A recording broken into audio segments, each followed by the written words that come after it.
What's up guys, D628 here. Welcome to part hell of the Chevy Sonic.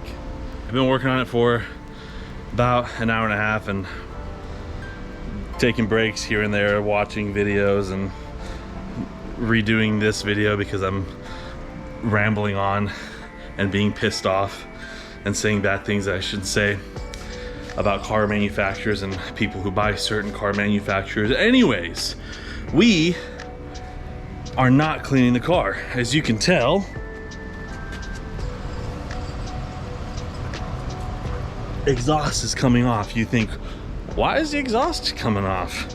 So we have to take the fuel pump off because I think it's just running extremely rich.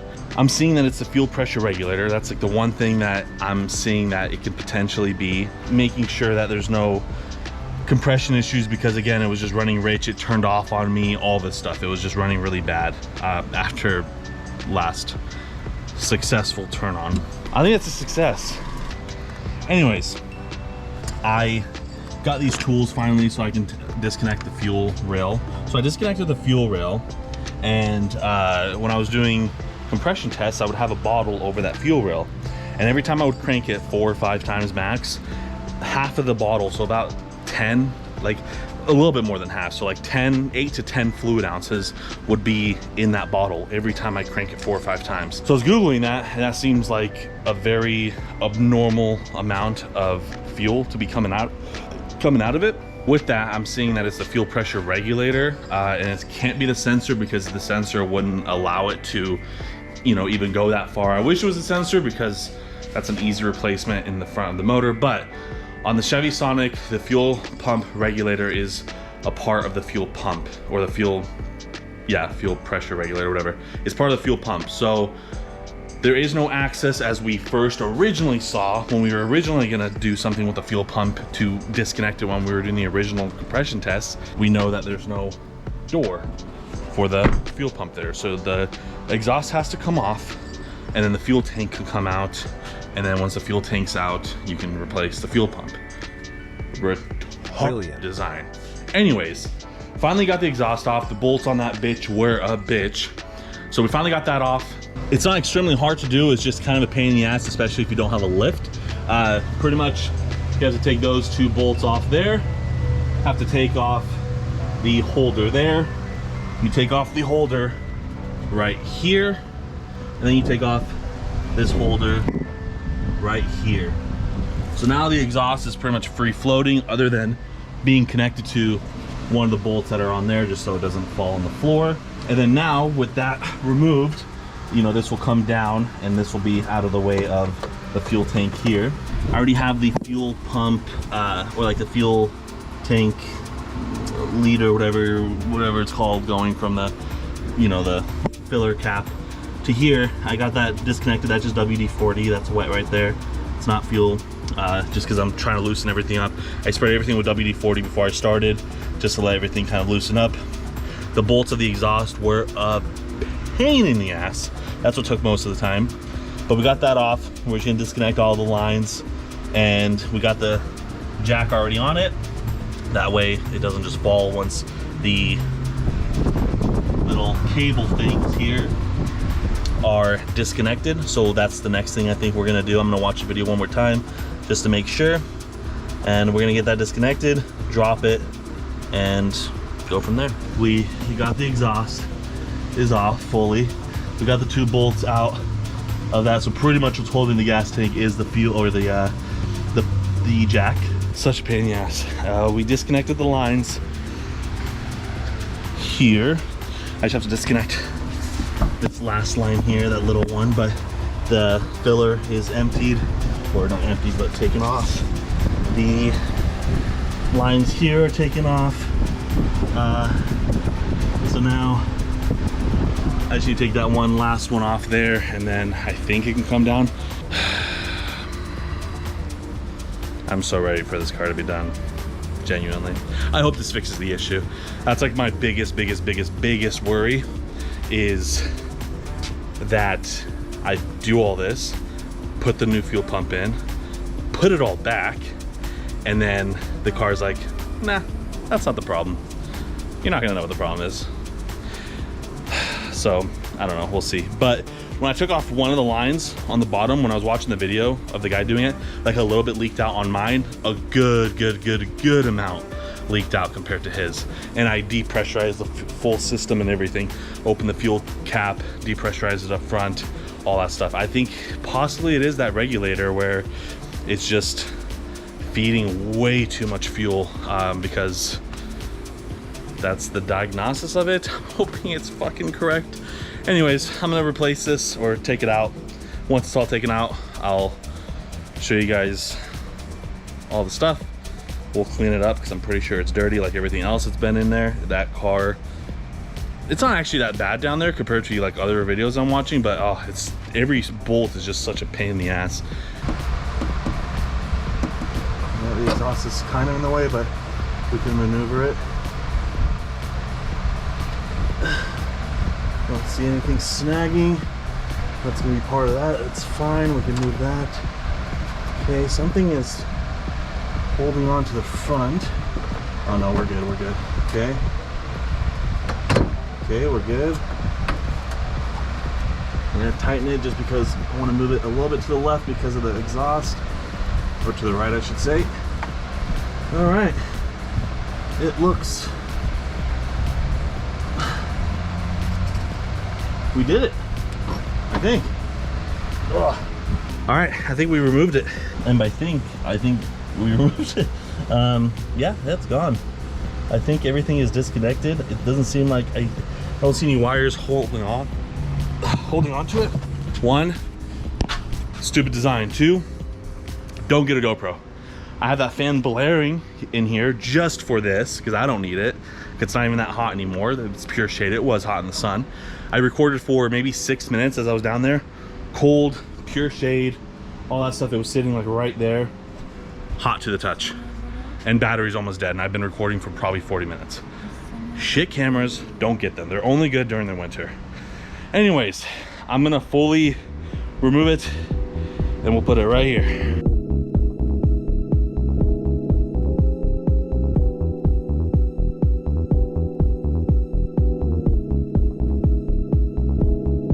Voila. We just have to disconnect the actual fuel pump connector, this connector here, and then this connector here for the charcoal tank.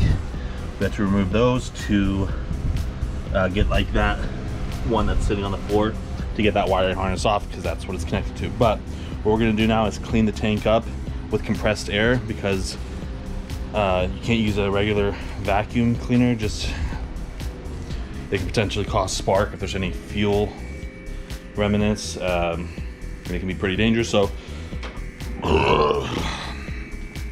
family, we're gonna get compressed air going, just blow it out, and just wipe it down with a rag and some degreaser, and that way it's nice and clean in case something, you know, that way it doesn't, like nothing comes into the tank so it doesn't get a dirty tank. And we'll see how the tank looks inside. Hopefully it's nice and clean.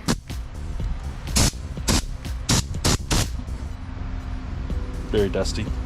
2 days later, we have finally got it.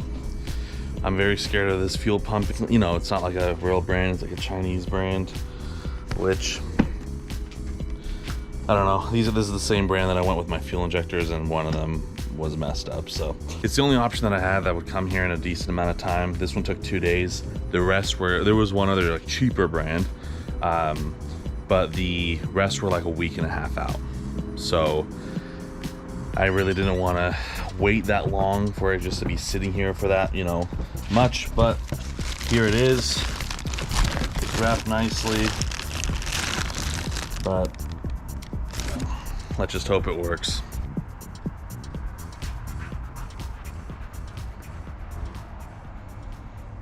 Kill me. Genuinely just kill me. We have to wait 2 more days. God damn it. Okay. I'm gonna tell you why. On quick glance, geez, I can't even talk 'cause I'm pissed. You know, this one's halfway in, but you know, they look, it fits together, whatever. Just take a quick little gander around here. take a quick little, just so it's exactly the same for you guys, take a quick little gander here.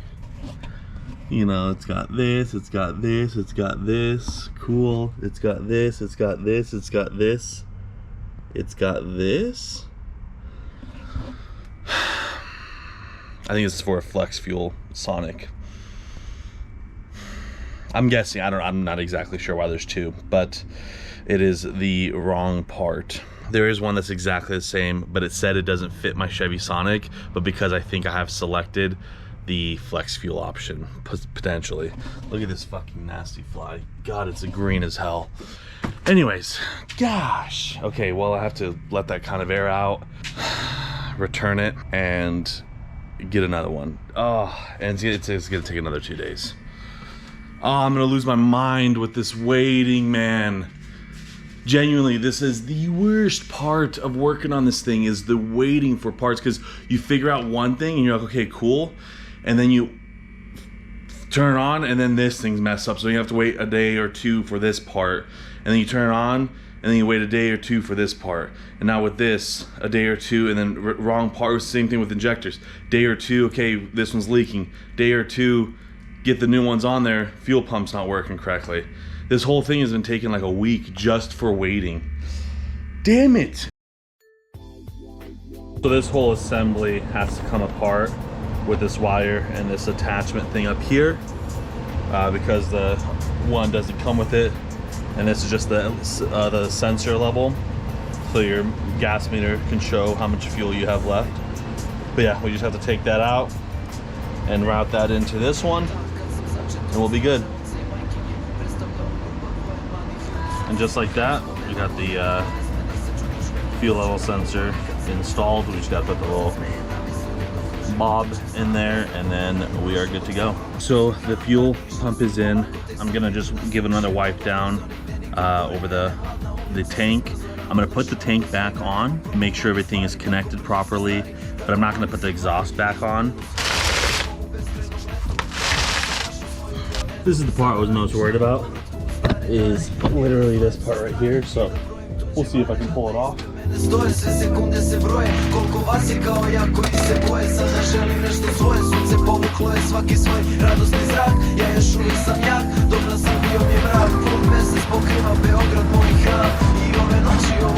What's not helping me is this puck thing that I have.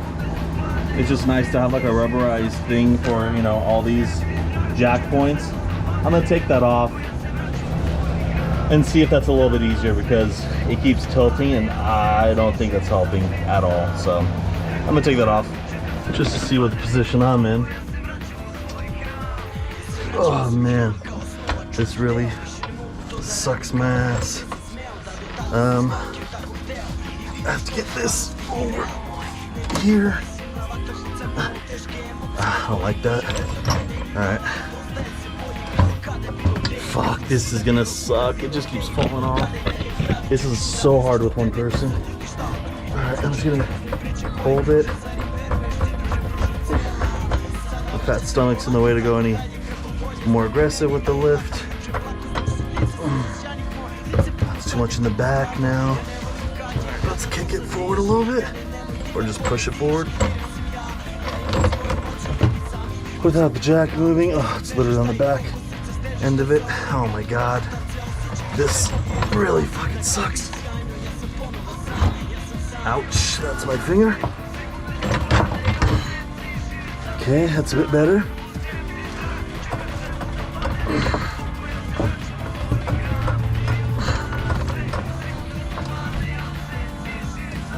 Fuck, now it's to the right. Oh god. Alright, let's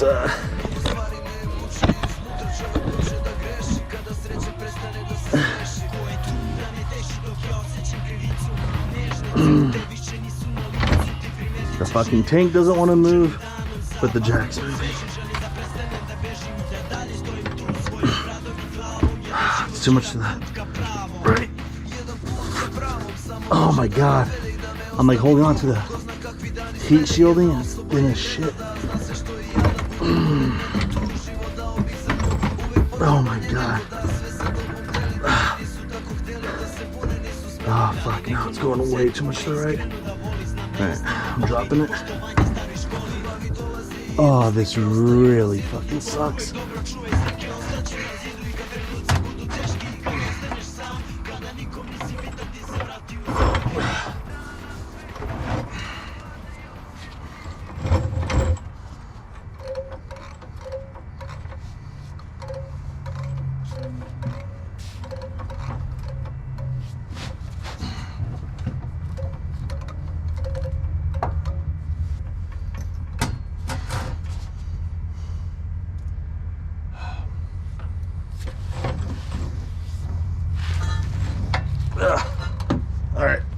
Alright, you saw the method I was using my head and neck to be able to use both my hands. Actually works quite well. I would highly suggest it. But like I said, the exhaust is in the way. So now I'm gonna try to move it while not messing up the progress that we made. So now I have to go like downwards or something. I don't even know how, because I have to go technically towards the middle with this part because it's way over here. I guess it can go. There we go. Okay, that's very good. That's exactly what we wanted. This might be it, boys and girl. And by girl, I'm talking about my mom, because she's the only one who watches my videos. All right, now I think we can actually succeed. Sorry if the angle's not the best right now. Since I'm so close, I want to be able to do this instead.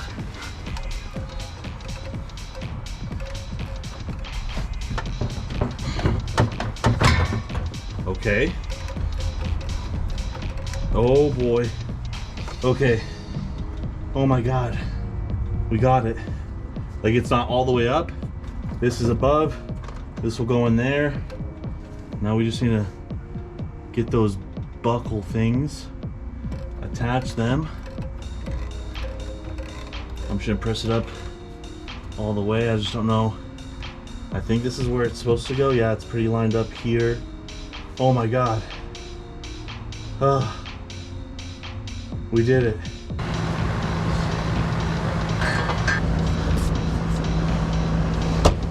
You notice what's out? You notice what's not on the floor? Finally did it. Oh my God, that was a pain in the ass. All right, that's done. I just have to plug in those 4 hoses, the return, the send, the inlet, and like the other little one that's by the inlet. Gotta plug those in, and with that, the fuel tank will be back on. I might turn it on tonight.